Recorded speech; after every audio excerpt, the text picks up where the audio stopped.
घर जग्गाको कारोबारमा अहिले मालपोत रेट बढेको छ। मालपोत रेट भनेको चाहिँ सरकारले कुनै पनि घर वा जग्गाको कारोबार गर्दाखेरि तोकेको न्यूनतम सरकारी मूल्य हो, या भनौँ मिनिमम गभर्नमेन्ट भ्यालुएसन। अब तपाईँको ठाउँमा चाहिँ मालपोत रेट कति छ अहिले, होइन, पहिला कति थियो अनि अहिले नयाँ आर्थिक वर्षमा कति छ भनेर जान्नको लागि चाहिँ यो भिडियो हेर्नुहोस् है त। सुरुमा चाहिँ तपाईँले यो डोल्माको अफिसियल वेबसाइट खोल्न पर्ने हुन्छ। त्यस पछाडि हजुरले यस्तो खालको केही देख्नुहुन्छ स्क्रिनमा। यहाँनिर चाहिँ हजुरको जग्गाको न्यूनतम मूल्य भनेर दिएको छ, देख्न सक्नुहुनेछ है।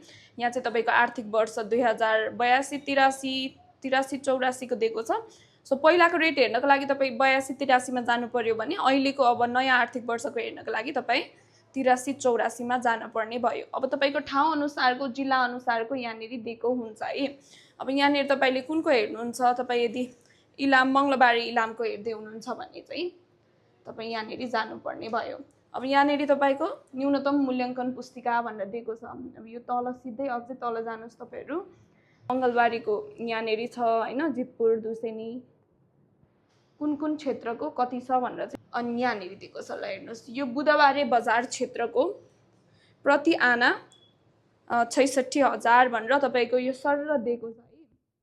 अब यहाँदेखि वडा नम्बर 1 होइन, टक्क यहाँनिर लेखेको पनि छ वडा नम्बर 1 होइन, यतिको किता नम्बर यस्तो यस्तो हुँदै प्लटिङ गरिएको यति चाहिँ तपाईँको प्रति आना 66,000 ले हुन्छ भनेर भनेको छ। त्यसै गरी तपाईँको 5 नम्बरको बुदामा चाहिँ तपाईँको मङ्गलबारे वडा नम्बर 1 को यस्तो भानुभक्त स्कुलको आसपासमा रहेको क्षेत्रको प्रति आना 1,10,000 भनेर यसरी छुट्याएको हजुरले पाउन सक्नुहुनेछ। त्यसै गरी यसरी नै आफ्नो एरिया, आफ्नो नजिकैको छिमेकमा भएको जग्गाहरूको चाहिँ कति छ भनेर हजुरले थाहा पाउन सक्नुहुन्छ है त।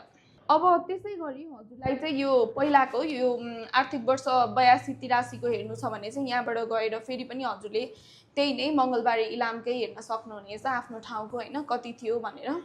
अब तपाईँले यो आर्थिक वर्ष 2083-84 को चाहिँ धेरै ठाउँहरूमा चाहिँ हजुरले यसरी अपडेट नभएको पनि देख्न सक्नुहुनेछ। जस्तै हजुरले अब काठमाडौँको कुनै पनि ठाउँ जस्तै कलङ्की काठमाडौँमा हेर्नुभयो भने यो तपाईँको अपडेट भएको छैन है। अपडेट भएको पनि कतिपय ठाउँमा नदेखाएको अवस्था पनि छ, तर हजुरको हेर्ने प्रोसेस यही नै हो। जस्तै कि हामीले टोखा काठमाडौँको हेऱ्यौँ भने अहिले यसमा प्रब्लम एरर आइरहेको हजुरले देख्न सक्नुहुनेछ। सो हेर्ने प्रोसेस चाहिँ यही नै हो है त।